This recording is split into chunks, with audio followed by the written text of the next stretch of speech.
राम गुरुदेव, बहुत बहुत प्रेम आपको। बहुत बहुत धन्यवाद आपका। बहुत ही अच्छा लगा आज। रोज ही अच्छा लगता है। आज बहुत ही आनंद आया आपके साथ साधना करके। 7 बजे भी आपने हमें टाइम दिया, इसके लिए भी बहुत बहुत धन्यवाद। और अपने ग्रुप में जोड़ने के लिए भी और बहुत ही आनंद रहा। और बस क्या बताएं गुरुदेव, आपसे आप रास्ता दिखा रहे हो, आप ब्लेसिंग्स दे रहे हो, प्यार दे रहे हो, आप ये हर चीज बता रहे हो। बहुत बहुत कोटि कोटि शुक्राना आपका। बहुत बहुत धन्यवाद। बहुत ही शुभ दिन हो आपका, हर समय मंगलमय हो। बस बहुत बहुत धन्यवाद करते हैं। बहुत बहुत प्रेम, चरण स्पर्श, प्रणाम आपको। प्रणाम आपको। और ग्रुप में जुड़ के मेरे साथ साधना करी, इसके लिए आपको बहुत बहुत धन्यवाद मेरी तरफ से। मैं आपके साथ क्यों मेहनत कर रहा हूँ, मैं आपके साथ क्यों काम कर रहा हूँ, इसे समझें। बुद्ध आए, उन्होंने नया मार्ग दिया, लोगों ने विपස්සना चालू कर दी। महावीर आए, उन्होंने एक नया मार्ग दिया, संकल्प का। लोगों ने संकल्प साधा, ज्ञान को प्राप्त करा। मीरा आई, उसने प्रेम के द्वार को खोल दिया। उसने कहा कुछ नहीं, डूब जाओ। ऐसे बहुत सारे संत आए। कबीर आए, बहुत सारे संत आए। गोरख आए, मच्छिंद्रनाथ आए, बहुत सारे संत आए। मगर मैं तुम्हें कोई नया मार्ग नहीं दे रहा, इसे ध्यान रखना। मैं तुम पे क्यों मेहनत कर रहा हूं? वो उन जिन नामों को तुम पूज रहे हो, ध्यान रखो, जिन नामों को तुम मंदिरों में, धार्मिक स्थलों में जाके पूज रहे हो, मैं उन्हीं को तुम्हारे भीतर जीवित करने की कोशिश कर रहा हूं। मैं किसी और बुद्ध की नहीं, इस समय वर्तमान में जो तुम हो, तुम्हारे भीतर ही बुद्ध को पैदा करने की कोशिश कर रहा हूं। तुम्हारे भीतर ही कृष्ण को पैदा करने की कोशिश कर रहा हूं। तुम्हारे भीतर ही जीसस को पैदा करने की कोशिश कर रहा हूं। क्योंकि जब वो पैदा हुए थे तो ऐसे ही हुए थे जैसे तुम पैदा हुए हो। मीरा जब पैदा हुई थी तो ऐसे ही पैदा हुई थी जैसे तुम पैदा होते हो। मीरा बाई को बोला, कृष्ण की मूर्ति को, ये तेरा पति है, बस बात खत्म हो गई। वो इतना समर्पित हो गए उसके प्रति। मैं वही समर्पण तुम्हारे भीतर पैदा करने की कोशिश कर रहा हूं। तुम मेरा साथ दो। तुम मेरी तारीफ नहीं करो, तारीफ से मुझे कोई मतलब भी नहीं। तुम मेरे को थोड़ा सा अपना समय दो, ताकि मैं उन सभी संतों को तुम्हारे भीतर जीवित कर सकूं। और ये संभव है, ये संभव है, ये कोई ऐसी बात नहीं है।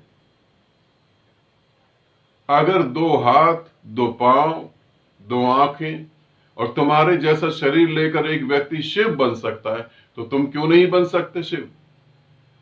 एक व्यक्ति कृष्ण बन सकता है, तो तुम क्यों नहीं बन सकते कृष्ण? एक कबीर बन सकता है, तो तुम कबीर क्यों नहीं बन सकते? उनमें कुछ खास थोड़ी ना था, तुम्हें समझा दिया गया।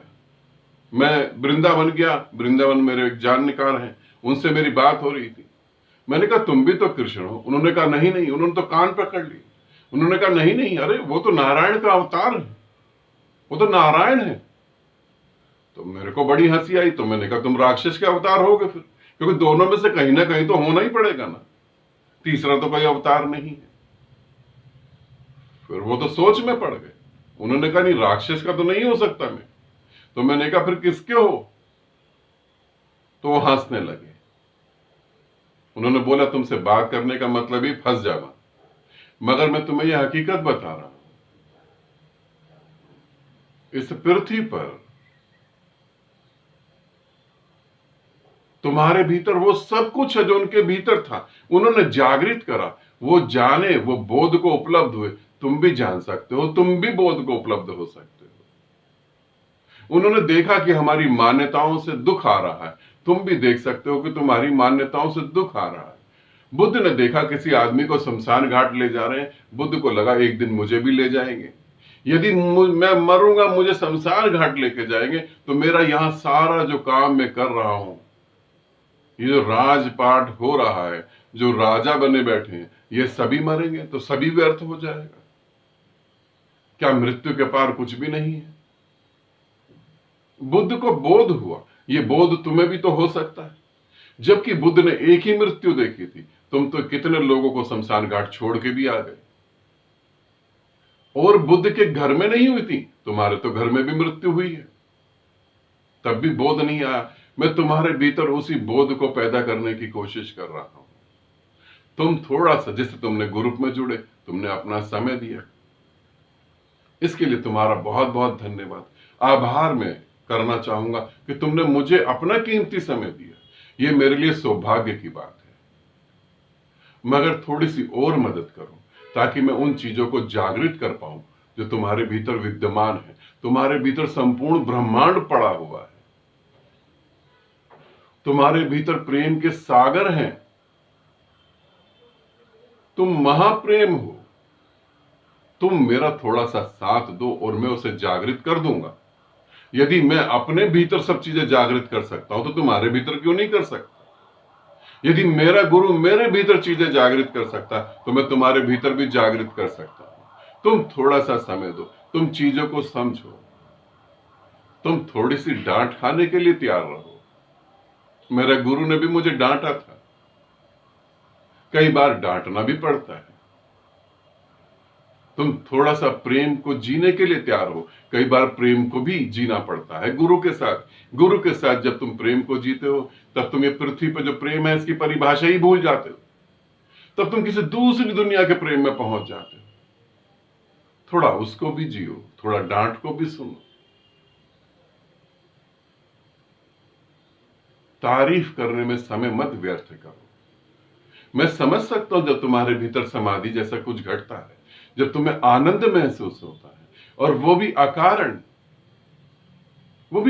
कोई कारण नहीं है बस।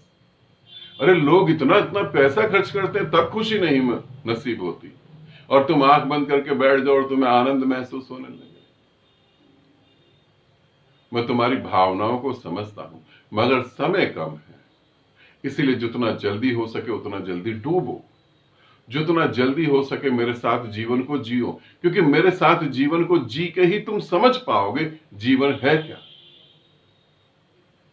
अगर मेरे बिना जीवन को तुम समझ सकते तो इतनी उम्र तुम्हारी व्यर्थ थोड़ी ना जाती।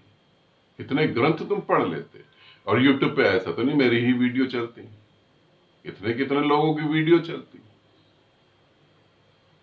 तुम जियो मेरे साथ, अच्छे से जियो, ताकि तुम जीवन को जीना सीख जाओ। पैदा होना का अर्थ ये नहीं है कि तुम जीवित हो। इस धरती पे जन्म लेने का अर्थ ये नहीं है कि तुम जीवित हो। इस धरती पे पैदा होने के बाद तुम एक मशीन की तरह जिंदगी को जीते हो, एक रोबोट की तरह, एक कंप्यूटर की तरह। तुम्हारे भीतर एक चिप डाल दी गई है, बता दिए गए पति है, माँ है, बाप है, ये है, वो है, बस ये तुम्हारा परिवार है। उससे तुम कभी बाहर निकल ही नहीं पाते। उसी में तुम पैदा होते हो, उसी में तुम मर जाते हो। तुम्हें पता ही नहीं कि एक बहुत बड़ा परिवार है। तुम्हें पता ही पति है, पत्नी है, बच्चे हैं, माँ बाप है, इन्हीं में प्रेम है। तुम्हें पता ही नहीं कि पूरा ब्रह्मांड प्रेम से भरा है। अभी तो वो भी जीना बाकी रह गया। तुम्हारे भीतर जो तुम्हें समाज ने दे दिया, तुम उसी को लेके घूमते रहते हो। अब थोड़ा ऊपर उठो, अब थोड़ा अधिक जियो, आनंदित रहो, सदा खुश रहो। बहुत बहुत प्रेम तुम्हें।